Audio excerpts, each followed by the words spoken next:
Hi everyone and welcome back to my channel. So for today's video, I feel like I have stepped a lot away from my 101 series, which is something that I really wanted to get back into. So today, as you can see from the title, we will be doing bronzer, blush, and highlight 101. Now, I've kind of done highlight before, and in all of my videos, you've seen me apply everything. However, I wanted to take a little bit more time to go a little bit more in depth rather than like, I'm gonna throw on some bronzer, fast forward through it, and then going into the next item. I'm gonna actually take the time to go over the type of brush I like to use, why I like certain products over other ones, and the works. So if that's something you're into, make sure to keep on watching, and please don't forget to subscribe because I do upload twice a week, and that is the best way to stay up to date on all the fun stuff I'm posting. Also, I just on Tuesday put up my BoxyCharm video. Normally I don't shout out other videos in the intros, but I do have 2 giveaways going on in that video, so I'm gonna link it up here so that you can go over there and check out the giveaways because I'd love for you to get a chance to enter. Without further ado, let's get right into the video. So the base is already done, and I did lightly contour, but really not much, because I do like to do most of my contouring with bronzer anyway. To start off, the type of brush I like to use, this is the Sony Kashuk #1. It is a full-bodied but fluffy brush. You'll notice it's also tapered, so it's longer in the center. What I like for that is it's gonna kind of hug the cheek and contour, but it's also gonna diffuse the product gently on the outside to make it look a lot more natural and a lot more seamless.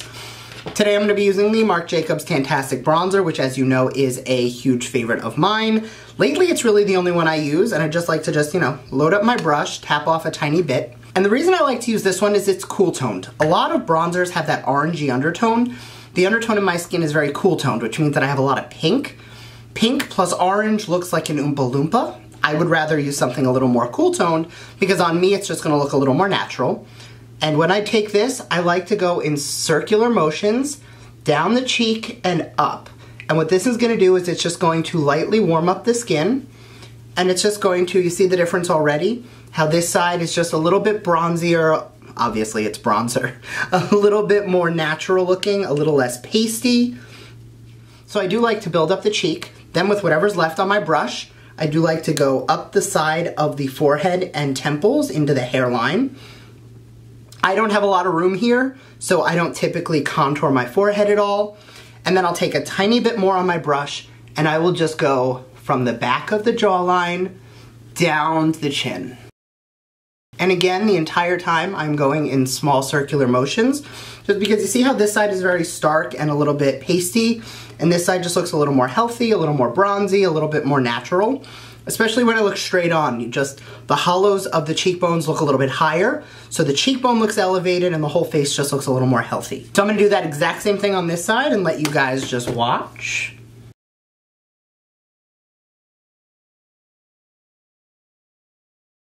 And now because I do like to also not have the nose contour be super over the top, rather than go in with an actual contour, I do like to take my bronzer instead. And I take a little bit on a fluffy shadow brush, and I just like to tuck it right down the bridge of the nose and focusing on this little socket. Because when you focus on that socket and you connect it to the brow bone, that's when it actually looks like a shadow, as opposed to just looking like 2 brown stripes going down your nose. And then taking whatever powder brush I had before, I just like to softly diffuse on either sides and down the middle of that, just so that it looks a little more pinched, but a little more natural as well. I know I like to amp up the glam when I'm going in with highlight and glitter and all that and lashes, but when I do my bronzer and my base, I do like it to look a little bit more natural. So that is the bronzer right there. It's very natural, it's very soft, it's very wearable. Then we go into blush. Lately I've really been liking luminous blushes, which is when the blush has a little bit of a shine to it. This is Luminoso, the baked blush from Milani. And it definitely has a soft sheen to it. This is like an OG favorite of mine. And lately I've been loving the JH06 blush brush because it is very soft. It's very similar to a Luxie brush that came in BoxyCharm a long time ago. A few years ago, Tarte had a limited edition holiday blush brush that was very similar, very soft. So what I like to do with that is I just like to take 2 little dunks of product on there, tap it off, and then I like to just kind of flick onto the apple of the cheek. And then once I feel like it's saturated the apple of the cheek and there's not much left on the brush, then in small circular motions, I like to take it over the cheekbone and then down the bronzer. And you see how it didn't really do too much because I do like to go in soft with my blush, but it did just add a little bit of like a rosy, healthy glow. Whereas this side is a little still like light in color. The little bit of rosiness just looks a little bit healthier. And then with whatever's left on the brush, I like to take just a tiny bit and hit up the sides of the nose contour and even the tip of the nose. Because adding a tiny bit of rosiness to the nose just kind of makes, again, it look more natural, a little more healthy, and a little bit more vibrant. And lastly, we are up to highlighter. The first thing you need to do after you do your bronzer and your blush is take a little bit of setting spray. You can't see it. A little bit of the setting spray, and I just want to take down any powdery residue on the face. When you're going in with your bronzer and your blush, I like to have a little bit of powder on the skin just because it helps everything to blend a little bit more seamlessly. But when I go in with highlighter, I don't want it to muddy up. I really want it to go exactly where I want it to go. So for that, instead, I will set down the face one more time, give myself a smooth, even canvas before going in with my highlighter. So there is about a million different formulas for highlighters. You have pressed, you have loose, you have liquid, you have gels, you have pressed creams, you have loose creams. Basically, it can go a million different ways. I typically like to stick with a powder highlighter that is either pressed or loose over any of the creams, just because I find that they look a little more smooth on the skin. The one exception being a cream highlighter. So the Physicians Formula Butter highlighters, they look like they're a pressed powder, but they're actually like really wet and really creamy. And the upside to that is they just look so metallic on the skin. The way I like to work with these, and I'm going to use this as my base highlighter today, so I like to take a tiny bit on the finger, and I like to just tap it into the skin. You really don't want to sweep with these because anything with any oil base or cream base on top of powders is just going to lift everything up that's underneath. So you see how now we have a little bit of a shine to the skin? I wouldn't blend this in much further just because, again, we don't want to really disrupt what's underneath.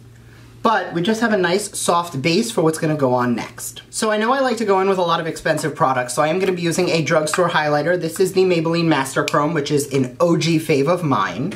And the way I like to take this, I'm actually gonna be using the Fenty Beauty Shark Tooth highlighter. What I like about this is it is perfectly designed to hug the cheek, and I'll actually take it down the brow bone and then into the cheek. And this is just gonna kind of help define the orbital bone. So what I like to do is I like to take just 1, 2, I don't even tap it off, and I just sweep up and down the side, and then whatever's left, I will just brush over the tip of the brow, and that's just gonna help to give us, again, a little bit more of that definition. Obviously, if you wanna go in more, you can, but most people tend to like to go in like this, and this is about as glowy as they will do. I usually will amp it up further, so I would go in a second time and just continue to build it up. But the big thing about highlighter is you want to make sure to build it up and blend it out in small doses. If you go in with too much at a time and really load it up, I'm going to do that on my hand just to show you. I'm loading up a lot of highlighter on the brush, and I'm going to start going on, and all that it's doing is budging up and basically rubbing itself off. And you'll see now there's some patchiness in there. You want to go in small amounts because if you go in with too much, it's going to get patchy, it's going to accentuate your texture, and it's just not going to look good. So this is with 2 layers of the Maybelline Master Chrome. The other type of brush I like to use is like this. This is the Morphe R36. I have a bunch of these. You basically just, I'll use this to build it up a little bit too. You literally just wiggle back and forth slightly, and with whatever's on the brush, you just, in again, small circular motions, just build up the cheek anywhere you want it. I'll also take that on the Cupid's bow, and then I'm a little bit more oily, so I don't go overboard with the rest of the face. If you're drier and you want to add a little shine, take a little bit into the temples, a tiny bit on the tip of the nose, and a little bit down the bridge of the nose. And this is just going to help everything have a little bit more of like a healthy, dewy glow versus if you go matte, matte, matte. And the last highlighter I'll be using today is the Diamond Glow Powder Illuminati shade from Artist Couture. I feel like I've been using this for so long, but the way I like to use this on that same brush is I like to tap once, and it is like saturated. Then I'll go into the cap and I'll just kind of like pat the brush just to kind of even it out the bristles. And then I'll take this loose highlighter just right in small circular motions onto the cheek area. And you see how that just instantly amps up everything? And you do the same thing on the other side. And once that's in place, taking a tiny bit more of your setting spray, you just want to lock it in.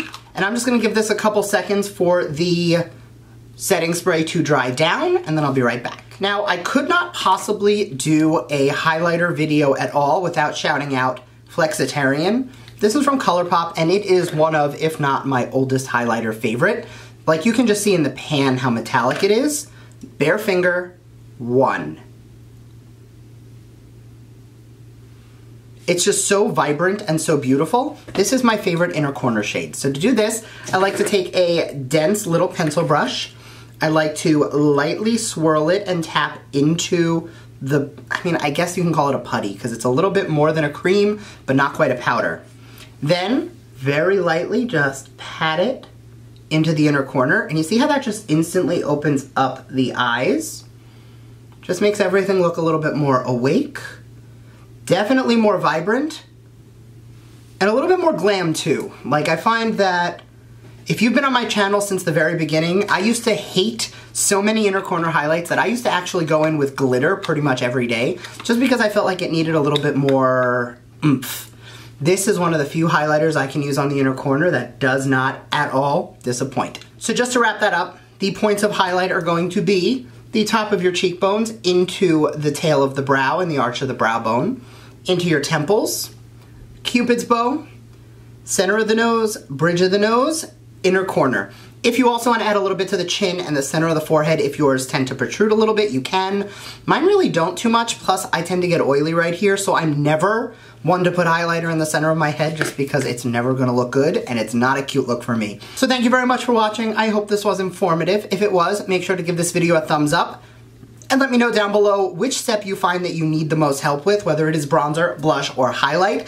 Obviously, I could talk for hours about everything in my makeup routine, so I'm happy to do a little bit more in-depth in any of these, but I'm pretty sure we hit everything. So once again, thank you very much for watching, and I will see you next time. Bye.